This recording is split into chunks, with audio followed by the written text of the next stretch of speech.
Welcome back to the Get to Know Me Show. Welcome back to the Get to Know Me Show. Today it's my pleasure to introduce to you to this wonderful woman of God, an entrepreneur, and a really big person in Angler program. I'm so excited to be here. I'm Emily, like Oscaline said. I'm an angler entrepreneur, I'm a photographer, and a Christian. Yeah.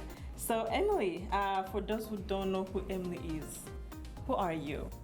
So I'm a fifth generation farm kid. I grew up on a farm in Fullerton, Nebraska. Yeah. And then I came to the university because both of my parents went here, and I just always knew this is where I wanted to pursue my education. So I'm studying agricultural communications because I have this love for photography, videography, and storytelling. So Emily, what does it mean to be a woman and a photographer and an entrepreneur at the same time? That's a good question. So all of those things together make up so much of my identity and who I am, and I feel like most recently I'm learning how to intertwine all of them because I don't really think that they have to be separate, so I like that you asked that.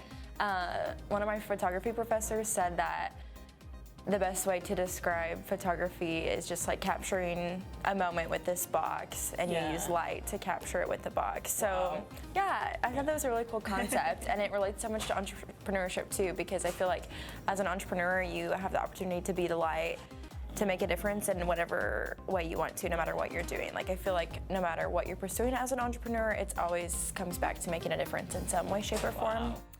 And that goes back to being a Christian too. As you know, like so much of my faith is like being a light to other people because Christ has been such a light in my life. So it's like using that light in each of those aspects. And as a woman, what I've also found in Angler, we recently really started exploring this women's initiative. So we have this group of women that meets once a week, and we just have these conversations to help each other through all of our business ventures, which has been super valuable because we've kind of found that women have unique challenges for starting businesses.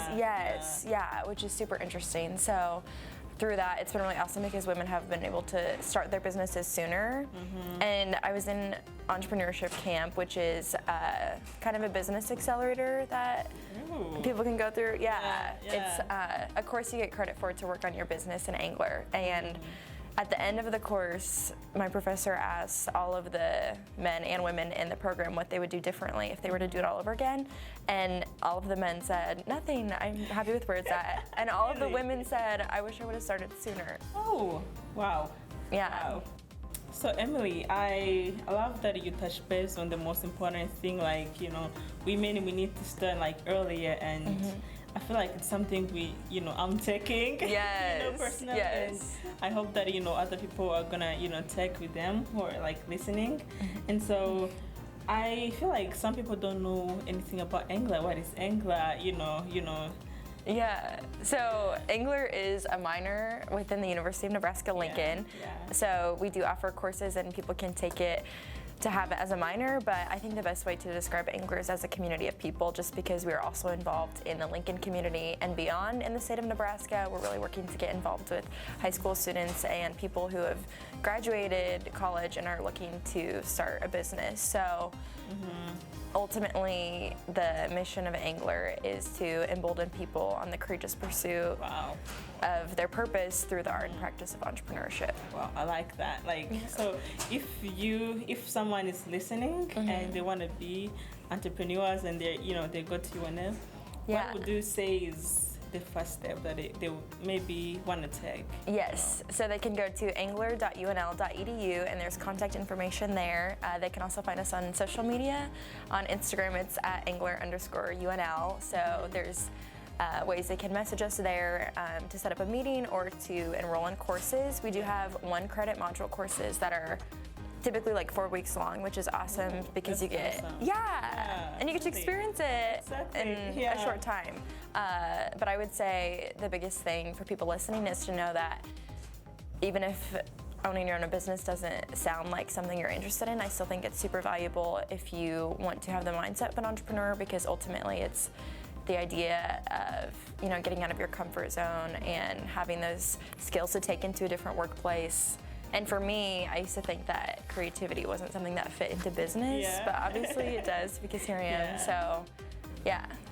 So, well, if you are listening and you want to be an entrepreneur, you know, you got all the information, go to angler.una.edu to find more information.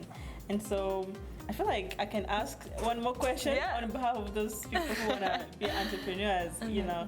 You know, what is the support? You know, what is something they can be looking forward to? If I plan, like if I'm someone planning to be part of Angler, what is one or two things can I be looking forward to? Yeah. I think my favorite course was EAEP 101, and that's the first course you take when you join the program. Or if you're just exploring and you're like, maybe I want to join, it can also count as an elective course, but that course is all about figuring out what your purpose is. So that's super helpful, I think, as college students. I really like the concept of coming in and saying, like, okay, I'm not just like here to take these classes, I'm here for a larger purpose and I want to figure out what that is. So that was step one. And then step two, I would say, for a lot of people in our program, something to look forward to is discovering that you might have multiple purposes throughout life. So yeah, I think so often people are like, what do you want to do or what do you want to be? And they get focused on like, oh, I have to choose this one path, but you don't. Like, I feel like I'll have multiple purposes throughout my life. So even though we do a lot of discovery of your purpose, you still don't have to know right now what it's going to be forever. Yeah, forever, yeah. You don't have to feel like you're stuck with one thing. Yeah. Back to you being a photographer. So tell us more about it. How did your passion start? So I grew up on my family's farm with cattle and corn and soybeans, so I always loved being outside and being with them, and it's where I really felt closest to God and His creation, just being there, working alongside my family. And when I was younger, I would just pick up my mom's camera, and that's like the first thing I started capturing was like cows and corn. But I really loved that, and as I came to college, I was like, I should really pursue this photography thing. So that's when I bought my own first legitimate camera. When I was a freshman, and it just kind of started as a hobby, so I was just taking pictures for fun or of people if they would ask me to, and gradually people just started like paying me for it, so I was like, I should turn this into a legit business. So I did, and now I take pictures of seniors graduating from high school. I do a lot of headshots for women. I do some for men too, but I really love hyping women up and empowering them and making them feel beautiful. So I try to make those kind of more of an experience for them and make it unique to them, whether it's like choosing a specific location or just like helping them feel comfortable in their own skin, because headshots so often I feel like are just too businessy. And it doesn't, it's not a representation of who the person is. So so I do that, and then I do farm and ranch photography, couples, and weddings most recently. So weddings. I like that. So like, why women though? Why women? So my business is called Stella Imaging, and I named it after my grandma Stella. I knew that I wanted my business to stand for something more than just my own name, and she is this really strong woman in my life who influenced a lot of the values I have today, that being faith and creativity and caring for other people. So I chose to name it after her, and also because she gave me my first old camera. I have a collection of like 1930s Kodaks.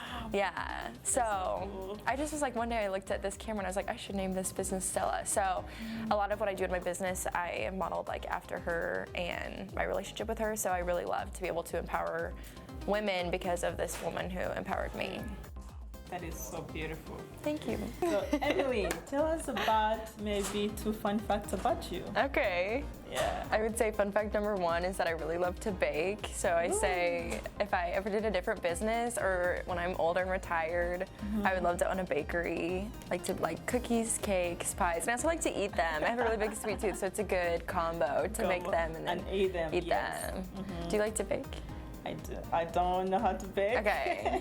But I would help you eat. Okay, cool. That's good. My favorite part of baking, honestly, sometimes is eating the cookie dough before I bake it. Oh, yeah? Do you do that? No. Okay, no. You should do it. But I should do it, definitely. Maybe I should come over and Yeah, try some. We could do an episode of baking. Yeah, that would be actually that would be amazing. You know? Okay, cool. Yeah. Yeah, and then also I just like to be outside on the water, so I love to kayak and go fishing and be on the. We have this beach. We call it a beach. Where I'm from, my family's has this sandbar on the river, so it's not like a legitimate beach, Yeah. but we call it the beach. So we go there and play sand volleyball after we'll go down the river. So that's probably the other thing I really love to do. Ooh, I love being around waters too. So Yeah. Okay. yeah. Nice.